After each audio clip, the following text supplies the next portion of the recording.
बिस्मिल्लाहिर्रहमानिर्रहीम। अस्सलातु वस्सलामु अलैका या रसूलुल्लाह व अला आलिका व अस्हाबिका सय्यदी या हबीबल्लाह। एक बादशाह सलामत ने किसी फ़कीर आदमी की दावत की तो बादशाह ने कहा उस फ़कीर आदमी से, जो दरवेश आदमी था, कि मुझे अल्लाह की कोई बात सुनाएं, अल्लाह की बात बताएं।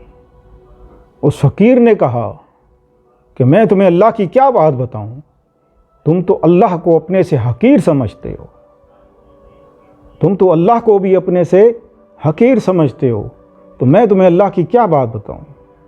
फ़कीर ने कहा इसका मतलब क्या है।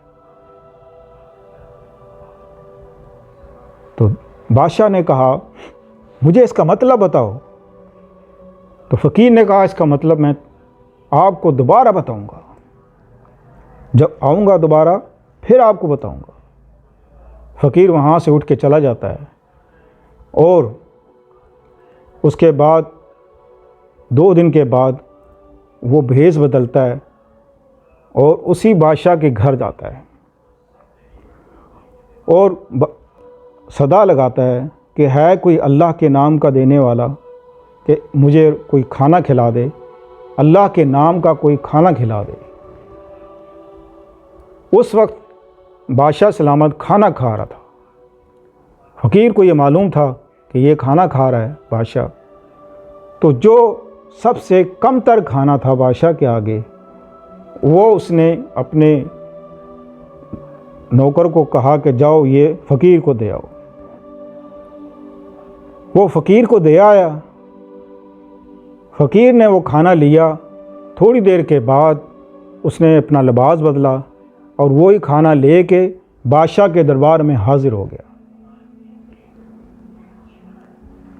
बादशाह ने कहा हाँ जी, अब बताओ कि तुम कैसे कहते हो कि हम अल्लाह को हकीर जानते हैं, अपने से कम तर अल्लाह को जानते हैं। फ़कीर ने कहा कि 2 दिन पहले जब एक फ़कीर आदमी आया, उसने अल्लाह के नाम की सदा लगाई और तूने खाना कौन सा दिया उसको, जो सबसे कम तर खाना था वो तूने उसको दिया। वो खाना ये है,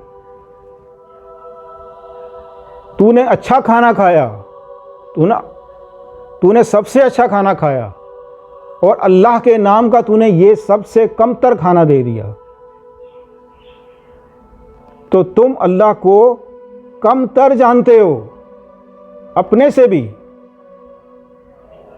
बादशाह क्योंकि मुसलमान भी था और ईमान वाला भी था, ये बात उसको लग गई और उसने तौबा की। तो कहने का मकसद ये है कि जब भी अल्लाह के नाम का दिया जाए तो जितना भी अच्छा हो सके अल्लाह के नाम का देना चाहिए। अल्लाह बढ़ चढ़ कर इंसान को देता है। इंसान के ऊपर बहुत सी मुश्किलें, बहुत सी परेशानियां आती हैं और बाज़ परेशानियां तो ऐसी होती हैं कि इंसान को अंदर ही अंदर खाई जाती हैं कि इसका कोई हल नहीं निकल रहा। आप हुज़ूर सल्लल्लाहु अलैहि वसल्लम ने फरमाया, हज़रत बिन अनस रज़ी अल्लाह ताला फरमाते हैं कि आप हुज़ूर सल्लल्लाहु अलैहि वसल्लम जब भी परेशान होते थे या कोई मुश्किल दरपेश आती थी तो आप पढ़ते थे या हय्यू या क़य्यूम बिरहमतिक अस्तगीसु। इसको कसरत से पढ़ने वाले को या हर नमाज के बाद 100 बार पढ़ें, अव्वल आखिर दुरूद शरीफ। तो आपके घर में किसी किस्म की परेशानी है, बड़ी से बड़ी परेशानी है, माल की परेशानी है, गुर्बत है, नौकरी नहीं है, बच्चियों की शादी नहीं हो रही और आपने किसी का कर्ज़ा देना है, कर्ज़ा नहीं उतर रहा, कर्ज़ा कितना भी हो, किसी से कर्ज़ा लेना है, मिल नहीं रहा, इस हर हाल में अल्लाह की मदद की ज़रूरत होती है। अल्लाह की मदद के बग़ैर कोई काम हो नहीं सकता। ये हो नहीं सकता कि अल्लाह ताला ख़ुद कुरान पाक में फरमाता है कि जब इंसान को परेशानी या तकलीफ़ पहुंचती है तो वो अल्लाह ही को पुकारता है, तो अल्लाह उसकी पुकार सुनता है और अल्लाह उसकी परेशानी, उसकी तकलीफ़ जो भी है अल्लाह पाक अपनी रहमत से, अपने करम से, अपने फ़ज़ल से दूर कर देता है। तो हर नमाज के बाद या हय्यू या क़य्यूम बिरहमतिक अस्तगीसु। अव्वल आखिर दुरूद शरीफ एक तस्वीर आप पढ़ें, या हय्यू या क़य्यूम बिरहमतिक अस्तगीसु, और अल्लाह पाक से दुआ करें। इंशाअल्लाह बड़ी से बड़ी मुश्किल आपकी दूर हो जाएगी। मिलते हैं अगले प्रोग्राम में। अस्सलामु अलैकुम वरहमतुल्लाहि वबरकातुहू।